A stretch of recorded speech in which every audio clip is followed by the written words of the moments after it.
Eh bien, bonjour à tous, c'est Foulosas pour l'épisode 3 du Copa Tribute Challenge avec le Stade de Reims.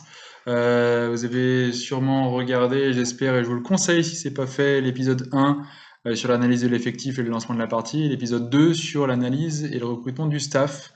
En partie en tout cas, j'espère que ça vous a plu. Et si vous regardez l'épisode 3, c'est sûrement que ça vous a plu ou que le titre de l'épisode vous a intéressé, effectivement, parce qu'aujourd'hui, on va s'attarder sur la construction de la tactique pour cet épisode 3. Donc, on va faire un focus sur cet épisode uniquement sur la construction de la tactique en début de partie. Alors, pour ce faire, pour lancer une construction de tactique, donc là, quand vous allez sur l'esprit tactique, hein, vous avez les trucs par défaut, hein, avec pour l'instant personne et aucun rôle d'attribuer. Moi, généralement, j'aime bien, dans cette optique de faire la meilleure tactique possible, mettre en avant les meilleurs joueurs et en fait construire une tactique en fonction du niveau de mes meilleurs joueurs. Alors, il y a deux écoles, hein, quand on construit une tactique, c'est où on fait une tactique on essaye de faire en sorte que mes joueurs s'adaptent au système de jeu, ou l'inverse, où c'est les meilleurs joueurs qui vont faire en sorte que je vais créer une tactique. Donc moi je suis plutôt sur cette deuxième phase, j'aime bien de ce fait classer par niveau et adapter ma tactique, surtout en début de partie, en fonction du profil des joueurs que j'ai. Alors, alors moi, ça peut surprendre ou pas, mais j'ai une technique un petit peu particulière.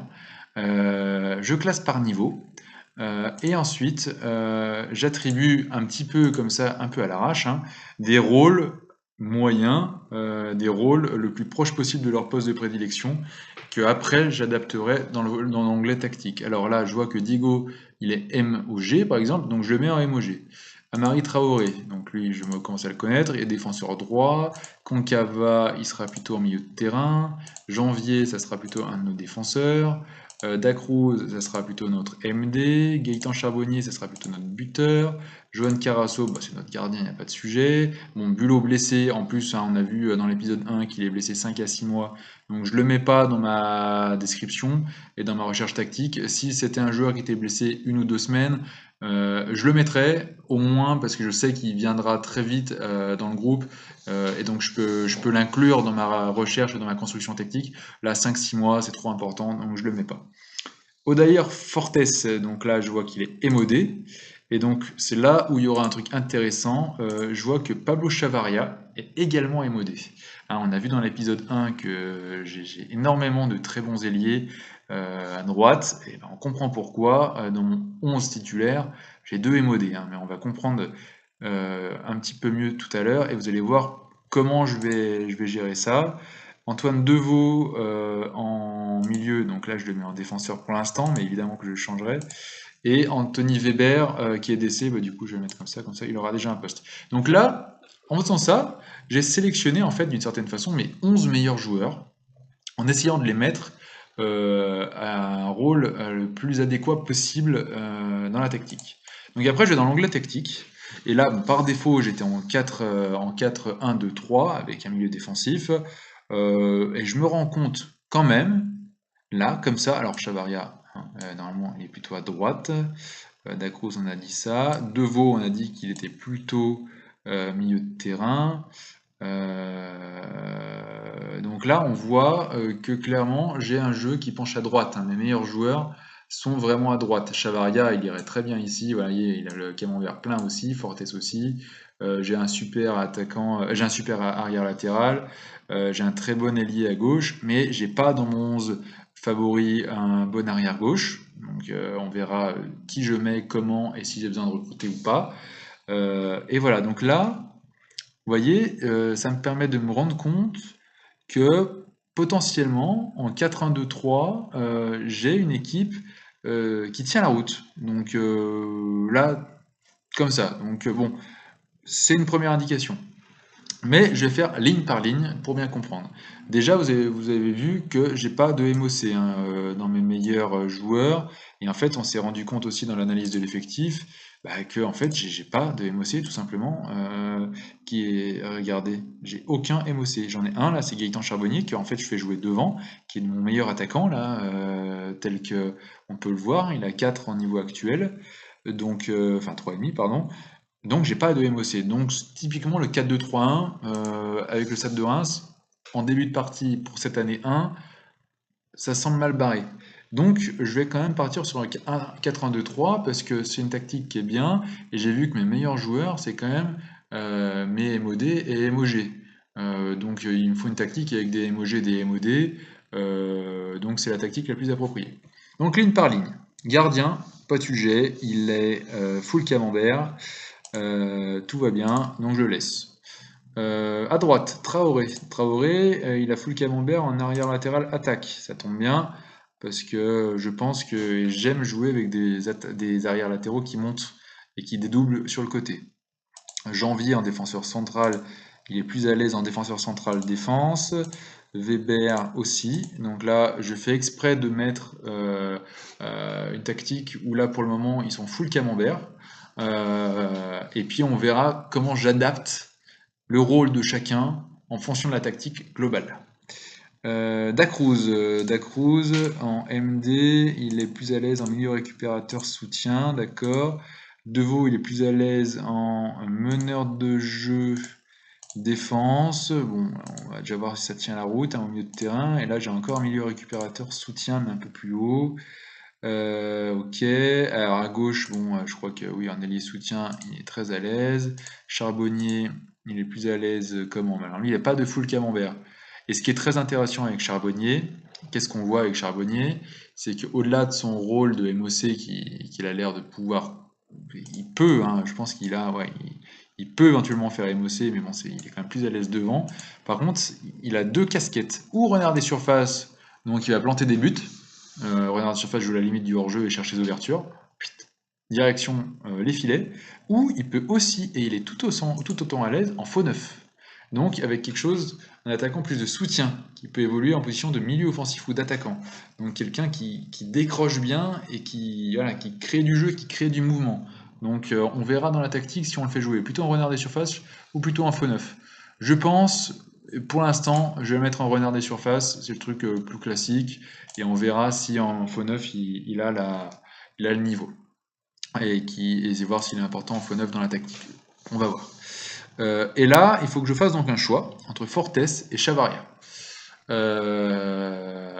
Alors, pour ça, je clique sur Fortes et je vais le comparer. Je vais dans comparaison à Chavaria. Alors, qu'est-ce que je vois là-dedans? Je vois que, en vue d'ensemble, effectivement, ils sont tous les deux à l'aise exactement au même poste. Ils sont tous les deux droitiers, hein, on voit droitier là, droitier là. En taille et en poids, Chavaria a l'air beaucoup plus puissant, 80 kg, et le petit Odaïr il fait 68, et 1m85 est plus grand. Donc j'aime bien ce genre de profil de joueur, un grand costaud. Est-ce qu'il court vite? Bon, il a 13, Odaïr est à 14, bon. Par contre, je vois que Chavaria est meilleur en défense, meilleur en mental, meilleur en jeu aérien, meilleur en attaque, en technique et en physique, ça se tient. Et en vitesse et en vision du jeu, Odaïr est meilleur. Ok. Je vois qu'en termes de valeur, Chavaria est plus important, c'est important de l'avoir en tête. Je le paye plus cher aussi. Il a un profil, lui, de rotation, Odaïr. Il a un statut de rotation. Et lui, il a un statut d'équipe première, par défaut. Donc ça veut dire que ça penche vers Chavaria quand même, hein. En attribut, on peut regarder la différence, on voit qu'il y a quand même plus de bleu, donc ça penche plus à droite, hein, quand même, surtout dans la partie technique, dans la partie mentale aussi, hein, beaucoup plus de courage, beaucoup plus de courage, donc il va pouvoir faire la diff sur des fins de match, des choses comme ça. Après en physique, oui, ça penche peut-être plus du côté d'Odaïr, mais justement, j'aime bien ça, parce que typiquement un mec qui a une bonne qualité physique, eh ben, ça peut devenir un petit remplaçant de luxe, hein, quand même, hein. Il peut faire la différence et faire mal en fin de partie en remplaçant de Chavaria. On va voir si c'est ça qui penche. Les stats, évidemment, pour l'instant, il n'y en a pas. Poste et rôle, là, on a dit qu'ils avaient tous les deux le même poste et le même rôle favori. Et en compte rendu, voilà, en compte rendu, on voit que Chavaria a plus d'étoiles, 3,5. Odaïr 3, donc Chavaria penche vraiment. Et en plus, hein, il suffit de regarder les pour et les contre. Là, il y a quand même beaucoup de pour, beaucoup de contre. Là, il y a beaucoup de pour, qu'un seul contre. Il manque d'expérience internationale. Bon, oui, un ailier droit argentin, il y a un petit peu de concurrence. Donc, effectivement, ce serait pas étonnant, hein. Donc, en voyant ça, je me dis que je vais mettre Chavaria en titulaire ici. Fortes, il va sortir. Et donc, pour rééquilibrer ma partie, je vais le mettre, alors pas lui évidemment, mais je vais mettre un défenseur gauche. Et là, je vais regarder qui est mon meilleur défenseur gauche. Je classe par niveau et je regarde le premier défenseur gauche qui sort. C'est Attila Tourane, qui a 3 étoiles et 3 étoiles et demie de potentiel. Et j'ai Bourse qui a 3 et 3.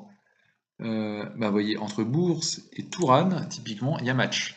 Donc là, quel défenseur gauche je vais mettre? On avait vu tout à l'heure, dans l'épisode 1, que l'arrière, que Bourse était plutôt défensif, hein. Et moi, j'ai plutôt envie d'avoir un joueur qui monte.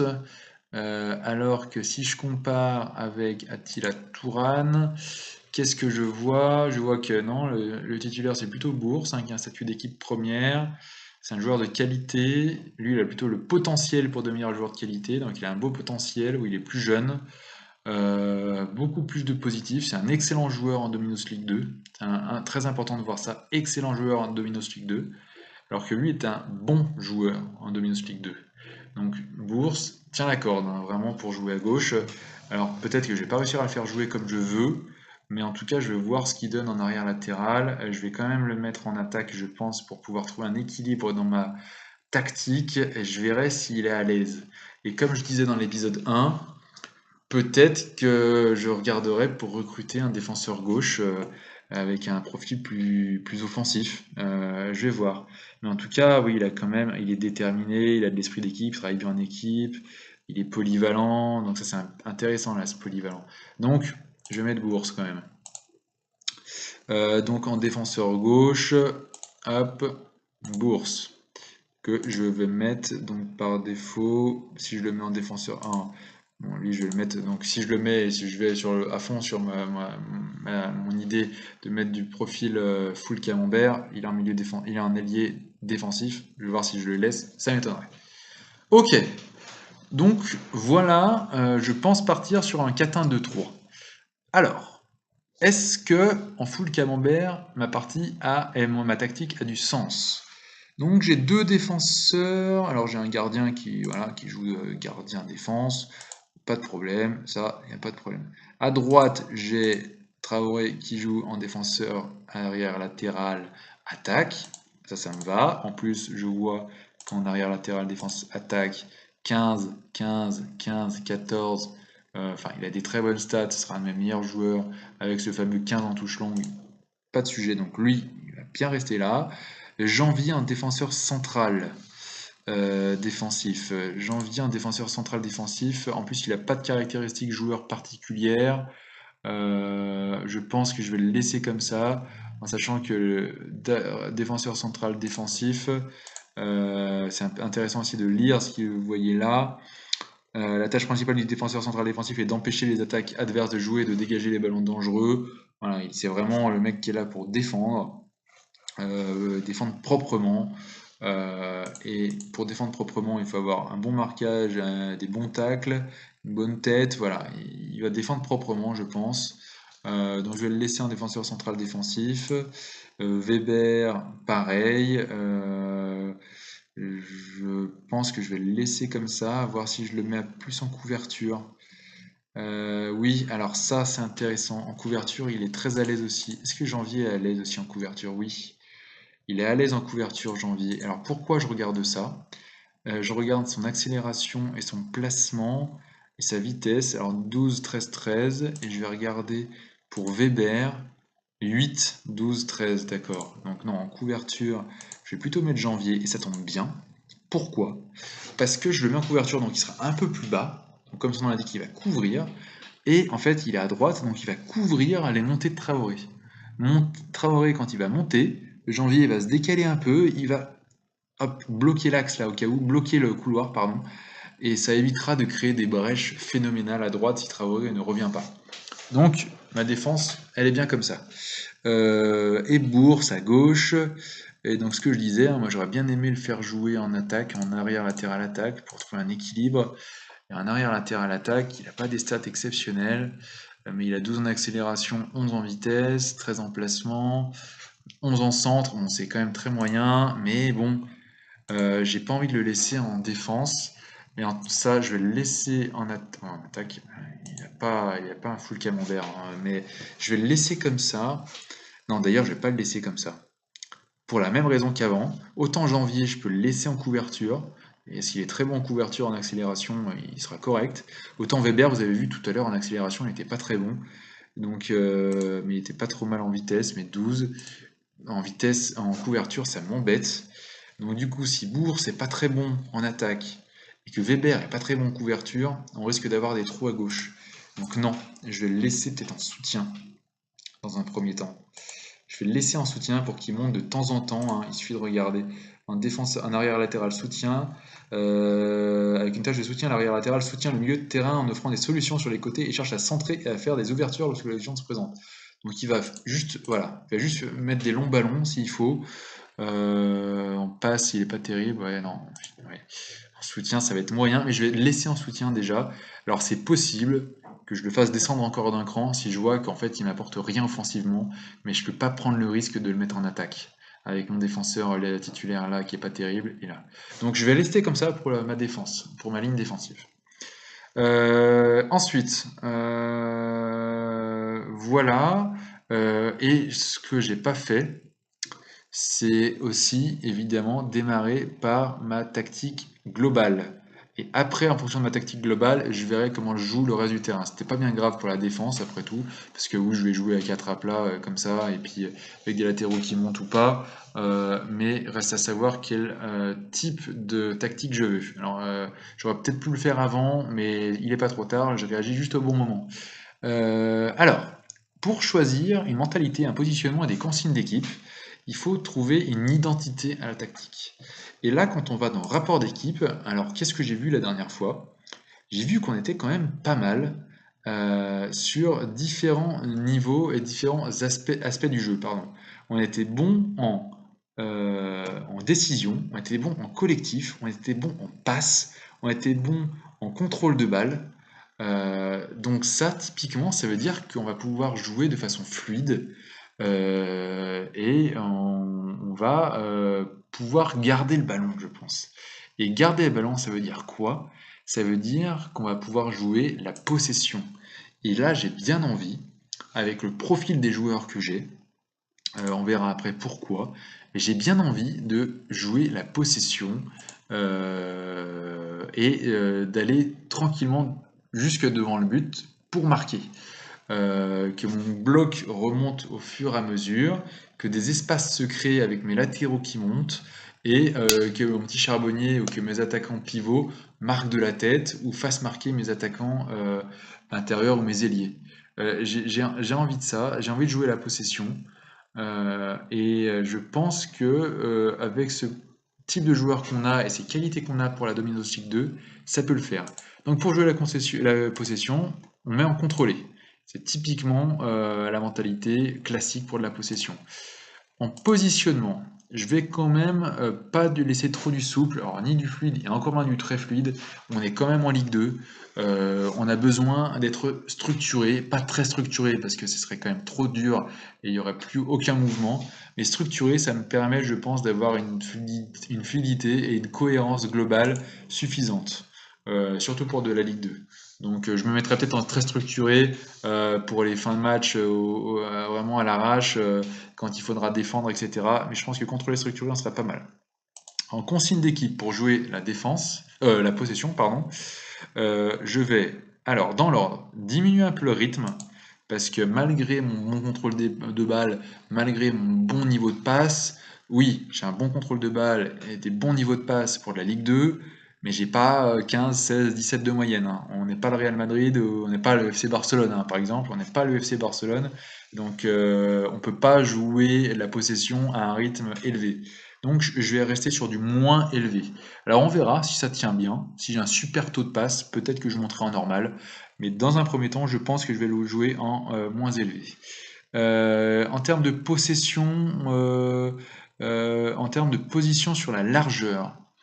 Alors, là, vu que j'ai envie de jouer avec des ailiers, mais j'ai envie que mes ailiers laissent la place également à mes arrières latéraux.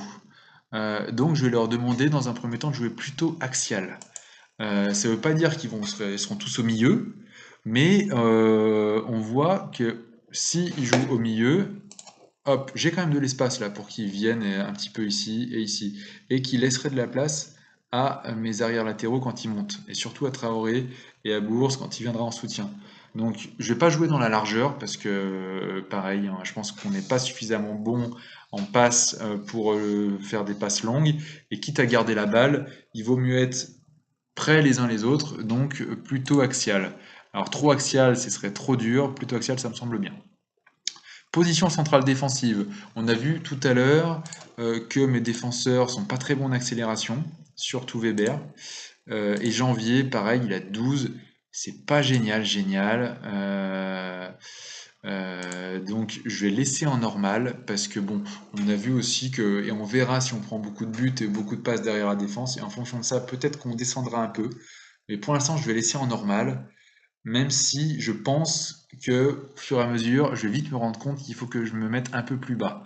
Mais bon, pour avoir un bloc un peu compact, je préfère rester sur normal. Jouer le hors-jeu, je le fais pratiquement jamais, sincèrement. Faire le pressing, alors oui, c'est bien de faire le pressing, mais attention à pas crever vos joueurs. Et des joueurs crevés qui jouent la possession, c'est un coup à perdre des ballons bêtement, et du coup à se retrouver à plus du tout avoir la possession. Donc pour l'instant, je vais pas trop y toucher, hein. Quand vous avez un doute sur le bénéfice que peut apporter une consigne, ne le faites pas et testez-le en match amical. Donc on aura l'occasion de le tester, on fera un épisode sur les matchs amicaux et principalement peut-être sur un, et qu'on analysera vraiment. Donc pas de pressing pour l'instant, on verra après si ça vaut le coup.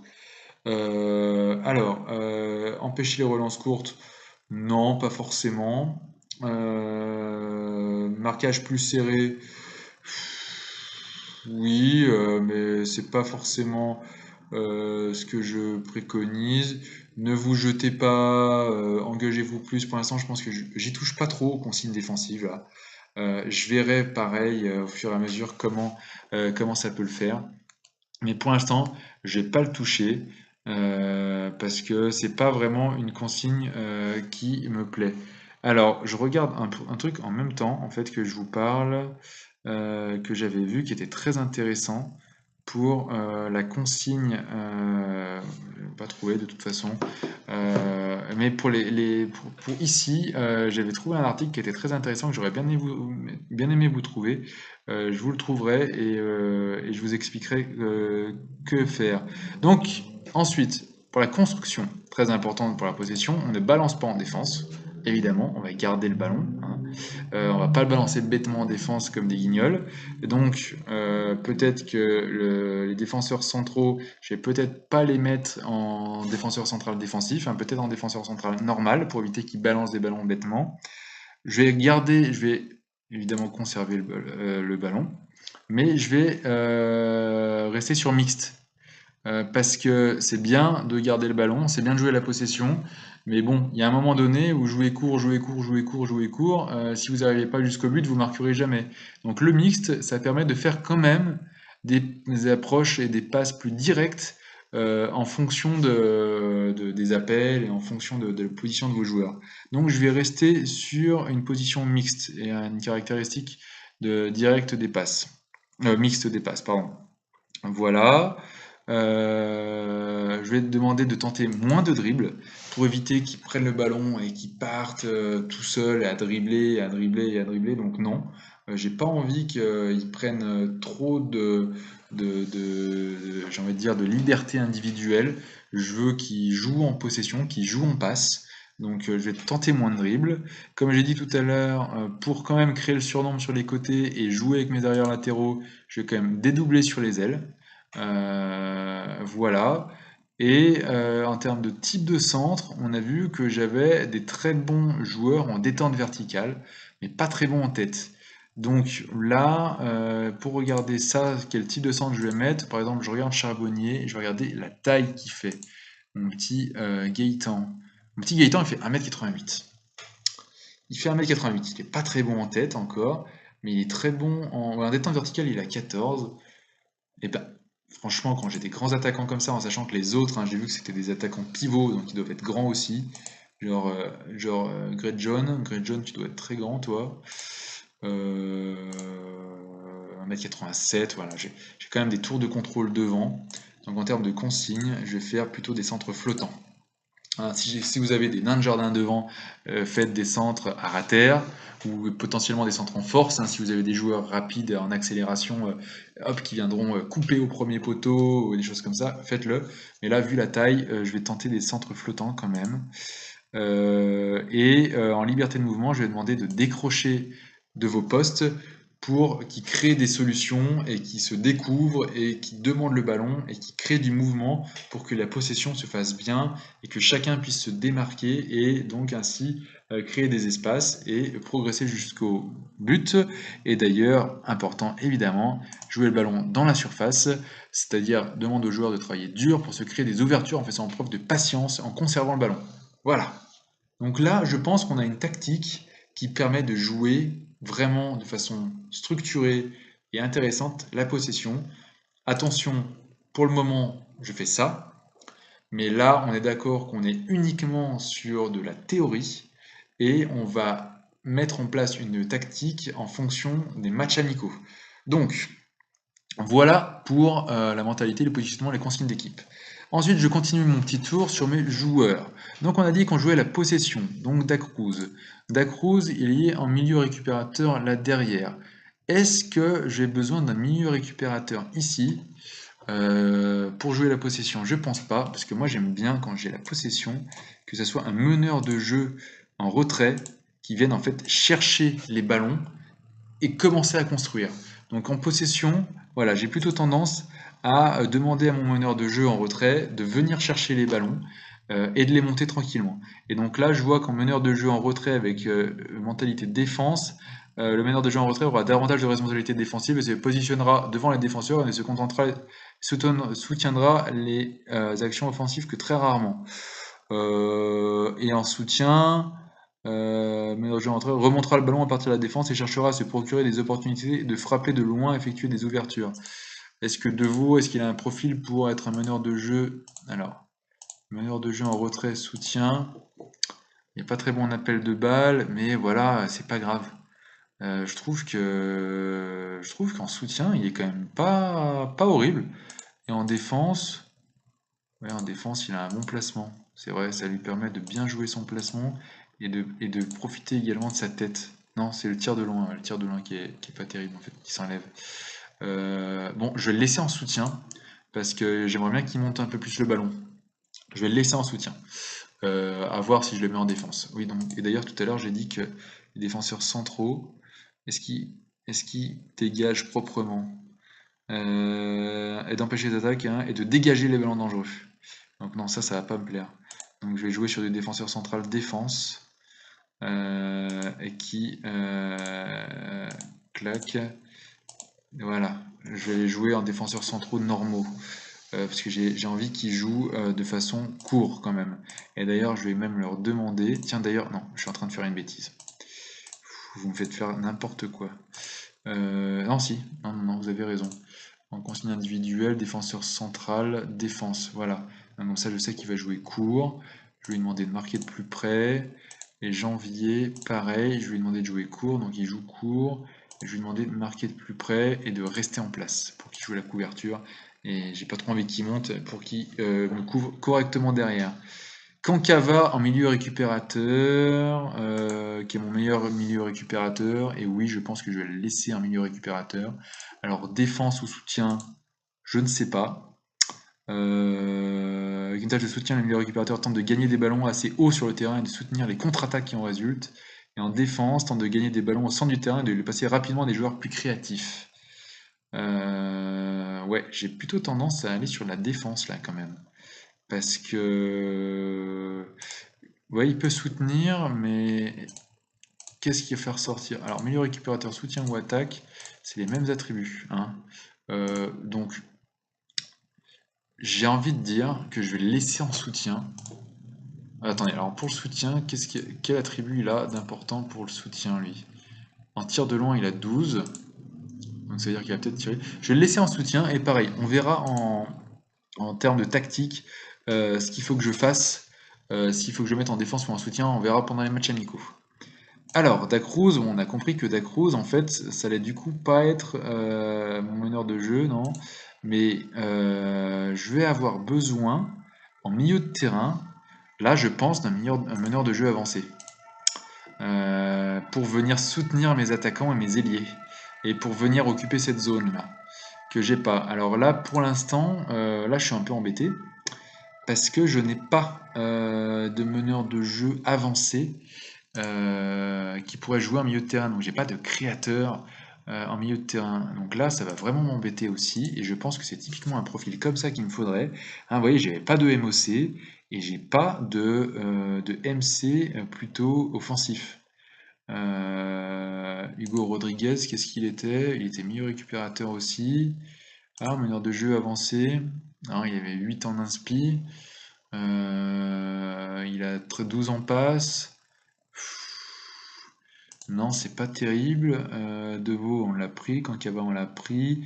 Peugeot, on a dit que Peugeot, pardon, non. Dacruz, non. Et Aliendom. Aliendom, non, non, non, ça va pas aller du tout, ça. Donc vous voyez, hop, donc là j'ai un problème. Donc en termes de recrutement, je vais devoir chercher un meneur de jeu avancé. Mais bon, je vais le laisser là comme ça pour l'instant. Je vais peut-être chercher un autre meneur de jeu avancé pour mes matchs amicaux chez mes jeunes, en espérant que j'en ai d'ailleurs. Et qui préserve meneur de jeu avancé. Victor Lobry. Non, on n'a pas de culture de meneur de jeu avancé. Hein. Paul Perrin. Ouais, non, mais j'aurais pas de bons joueurs là. Là, je pense que cruellement, je manque d'un meneur de jeu avancé. Je pense que je manque cruellement d'un meneur de jeu avancé ici.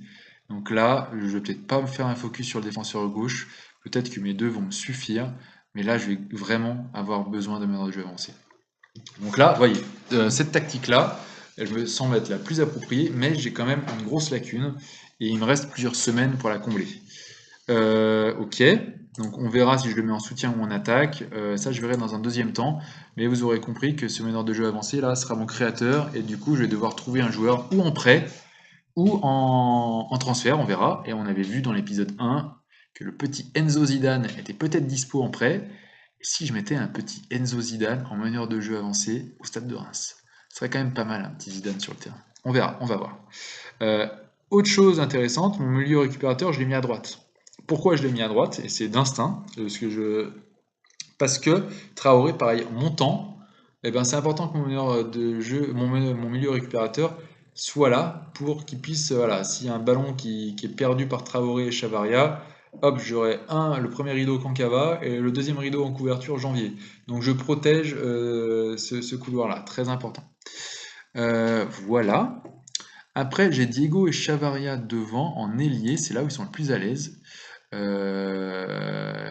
Mais ça, je sais pas si je vais les laisser en ailier. Est-ce qu'en attaquant intérieur, ils sont bien? Non, ils sont pas. Si, ils sont quand même pas mal, hein. Ils sont quand même pas mal du tout en attaquant intérieur. Attaquant intérieur, ils ont quand même des très bonnes stats. Et je suis même étonné qu'ils aient un full camembert en ailier. Et là, ouais, ouais, franchement, en attaquant intérieur, ça peut le faire. Hein. Ah, je suis bête, il n'est pas droitier. Ah, il est gaucher. Bah oui. Et là, non, il serait pas à l'aise, hein, chacun de leur côté. Là. Donc ça va pas aller. Donc du coup, je vais jouer avec deux ailiers. Ouais. Alors là, dites-moi aussi dans les commentaires si vous pensez qu'il faut que je fasse jouer un attaquant intérieur pour occuper cet espace et rentrer en intérieur. Donc du coup, pour occuper l'espace au milieu là, j'ai bien fait en fait de laisser en soutien, comme ça il va monter, et j'ai bien fait d'avoir un meneur de jeu avancé et que je mettrais peut-être en attaque en fait, pour qu'il puisse rentrer vraiment dans les 30 derniers mètres.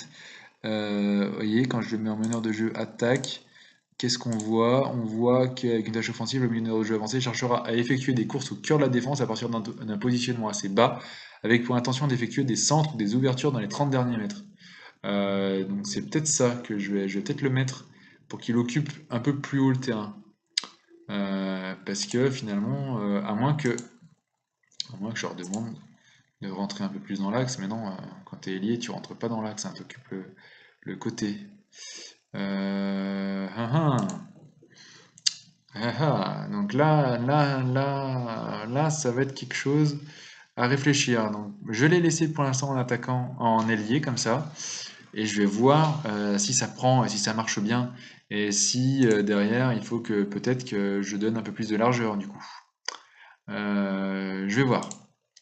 Je vais voir. Et pareil, quitte à jouer la possession avec des ailiers qui vont aller centrer, on va perdre des ballons devant, ça va m'embêter. Mais en tout cas, voilà, je voulais vous présenter dans cet épisode la construction de la tactique, sans connaître vraiment tous les attributs et les habitudes de mon équipe, hein. Donc peut-être qu'on va se rendre compte pendant les matchs amicaux que c'est une autre tactique qu'il faut. Mais là, c'est une tactique, j'ai envie de dire, théorique.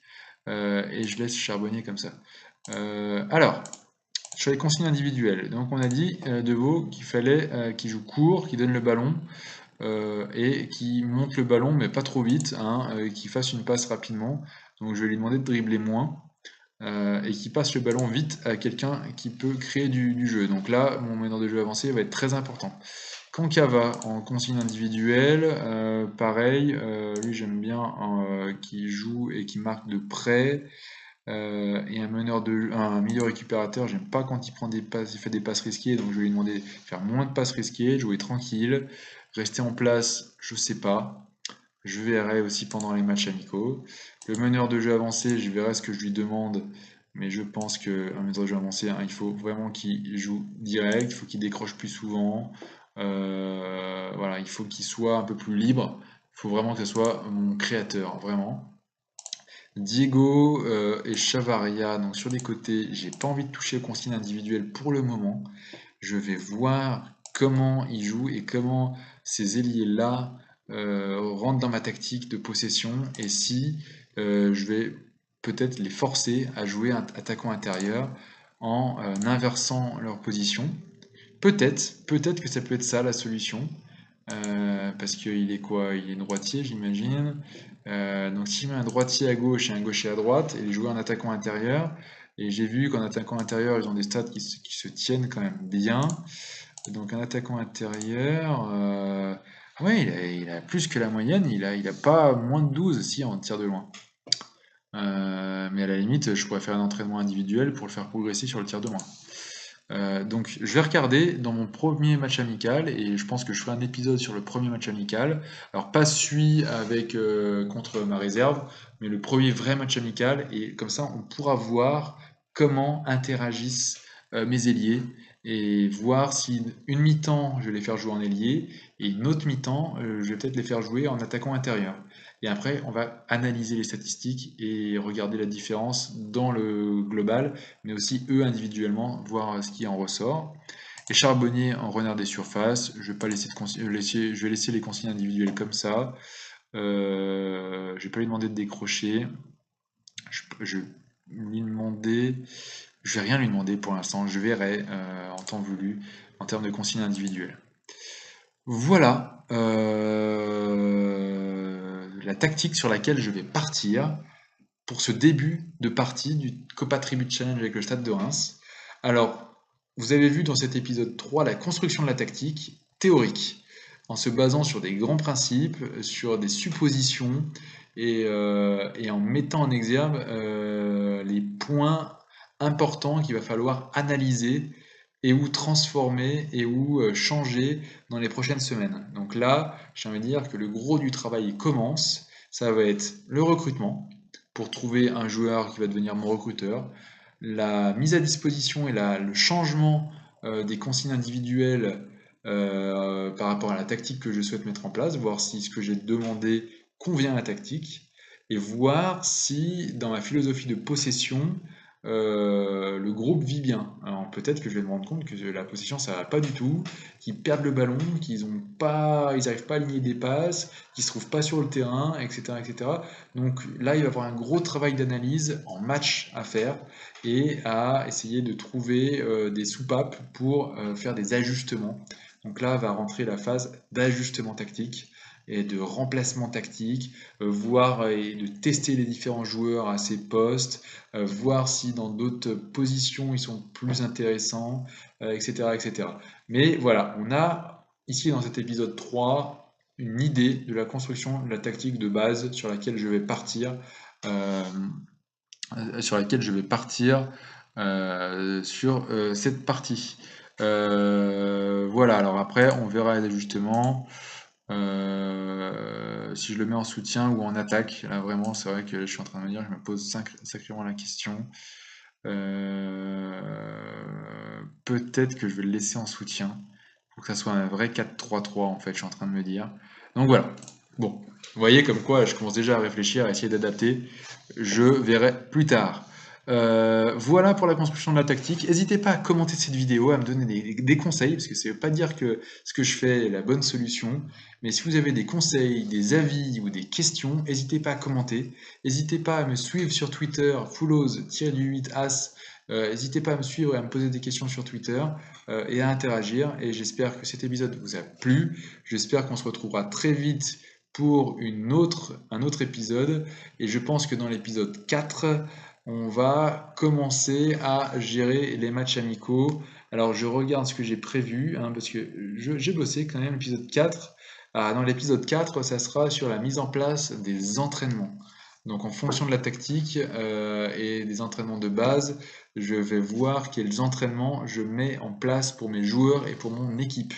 Donc affaire à suivre dans l'épisode 4 qui sera du coup sûrement beaucoup plus court que celui-là. Et celui-là, on pourrait en parler des heures. J'espère qu'il vous a plu en tout cas. Et j'espère vous revoir très bientôt pour de nouvelles aventures avec le Stade de Reims et ce Copa Tribute Challenge. Salut à tous, c'était Foulosas.